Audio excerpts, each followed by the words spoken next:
Tapi PAS belum terbubar lagi lah. Saya harap akan terbubarkan sendirinya. Sentuh tentang what do we do with PAS? And this is very important. Bagi saya, parti yang paling kuat dalam Malaysia sekarang ni adalah Parti Islam Malaysia. No doubt about it. Saya maybe 1 year ago I would have said DAP and PAS. Tapi saya rasa hari ni PAS lebih kuat daripada DAP. Pengaruh dia lah in their constituency, in their heartland. Dan dia dah menang di Sabah. Dan dia menang one seat walaupun itu faktor calon, tetapi dia bertapak di Sabah. So the party that's on the rise, parti yang sedang meningkat sokongan sekarang ni adalah PAS. No doubt about it. So UMNO ada 3 pilihan saja of what to do with this PAS.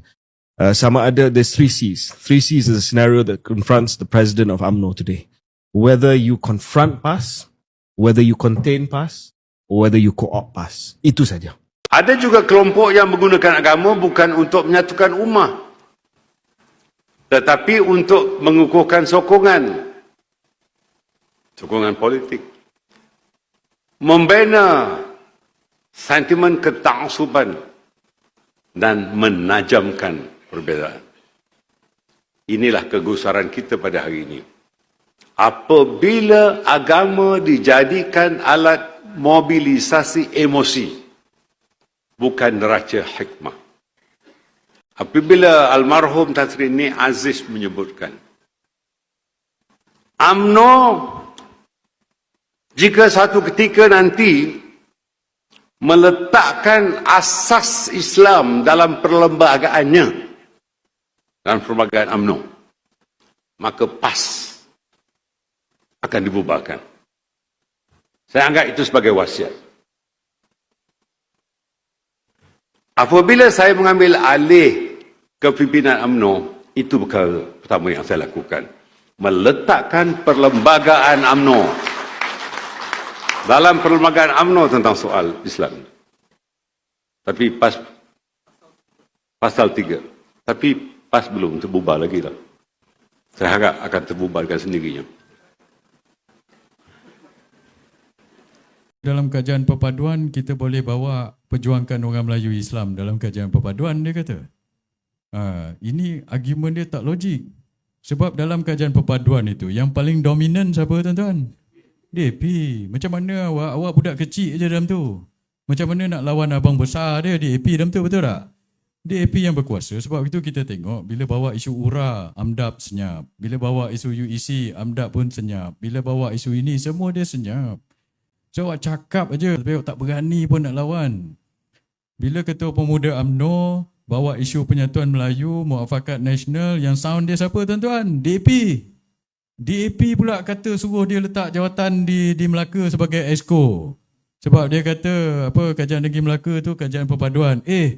Kajian negeri Melaka dibentuk sebelum kajian perpaduan dulu. PRN kita buat dulu, mana ada kerjasama dengan DAP, betul tak? Betul. BN menang dulu 21 kursi, kita yang kempen, saya yang kempen time tu. 21-28 mana ada DAP? DAP menang 4 kursi je. So yang kamu sibuk-sibuk nak suruh dia letak jawatan sekarang ni buat apa? Tapi bila DAPC cakap macam tu, bila DAP cakap macam tu, orang AMDAP cakap apa tuan-tuan? Senyap. So apa benda yang dia kata, nak bawa orang kata perjuangkan orang-orang Melayu dan Islam kena ada dalam kajian paduan. Ini tak masuk akal.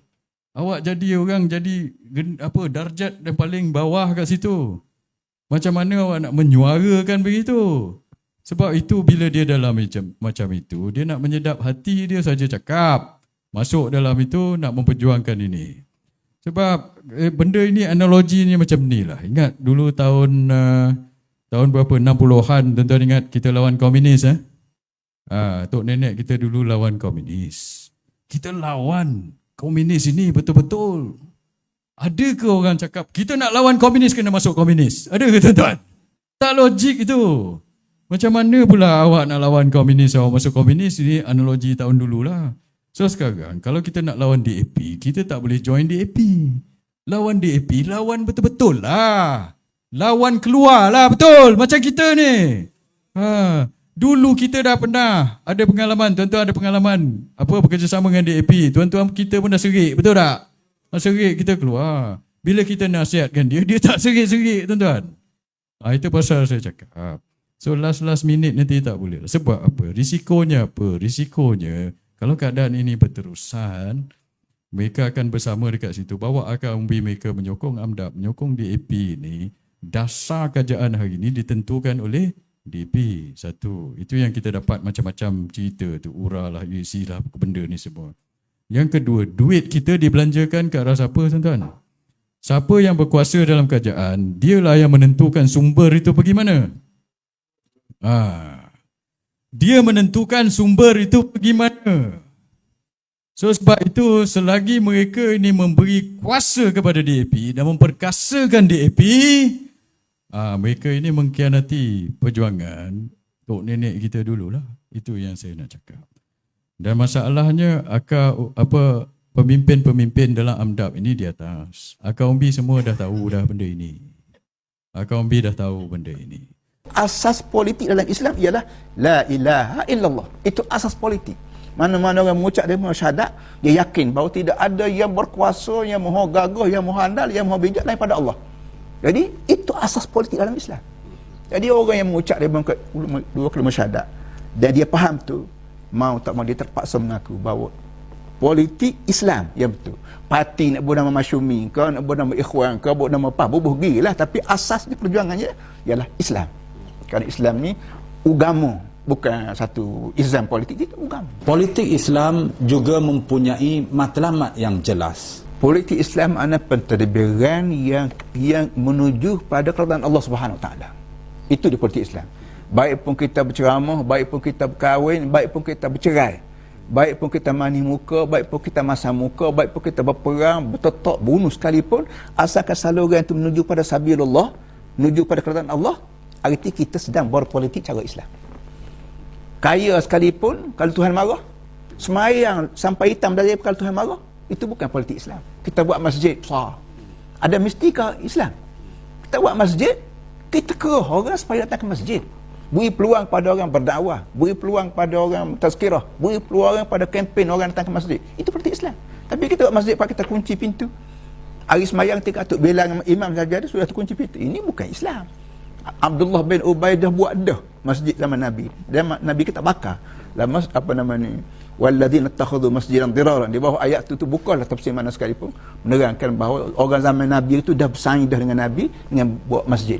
Tapi Allah Ta'ala terang bahawa masjid ini bukan masjid ini ia markas untuk melawan kamu ya Muhammad. Sebenarnya perjuangan PAS bukanlah bermula dengan penubuhan parti itu pada tahun 1951. Perjuangan PAS adalah kesinambungan daripada perjuangan Islam yang diasas oleh Nabi-Nabi dan Rasul-Rasul alaihimussalatu wassalam, yang telah meletakkan acuan dan asas kepada politik Islam yang tidak boleh dipertikaikan oleh sesiapa yang mengkaji Al-Quran dan Sunnah secara mendalam. Lantaran itu, apabila pemimpin-pemimpin berjuang meneruskan misi yang dimulakan oleh para anbiya ini, ia mendapat tentangan dari pihak yang memang tidak senang dengan penyebaran kebenaran. Ilmu Islam untuk semua, rahmatan lil alamin. Wa ma arsalnaka illa rahmatan. Kami kirim Muhammad semata-mata untuk bawa rahmat. Saya ni orang panggil pemimpin juga kecil-kecilnya. Dan saya bercakap ni barang betul. Sepatutnya bila saya bercakap kalau salah dulu barulah sekat. Ini cakap barang betul, sekat juga. Inilah persuan perjuangan UMNO yang tak boleh langsung rakyat dia dengar barang sebenar. Dia nak suruh dengar dia je. TV dia, radio dia, soal khabar dia. Jangan dengar orang lain. Dan dengan keadaan ini bercanggah dengan sistem alam. Allah Ta'ala buat walaula daf'ullahi an-nas wa ba'dhu ba'dhin la fasadatil ard. Walaula daf'ullahi an-nas wa ba'dhu ba'dhin la huddimat sawami wa bi'un wa syajir wa yuskrut min Allah.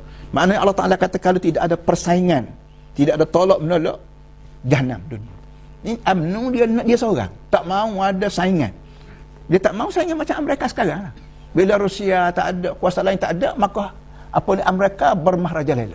Dia nak bom negeri orang pun tak ada siapa dia kata apa. Mati orang peduli gilah, asal pengaruh Amerika tegak. Dia bom, tapi oleh kerana dia seorang besar, kita kata saja kita orang dengan mulut dia guna peluru.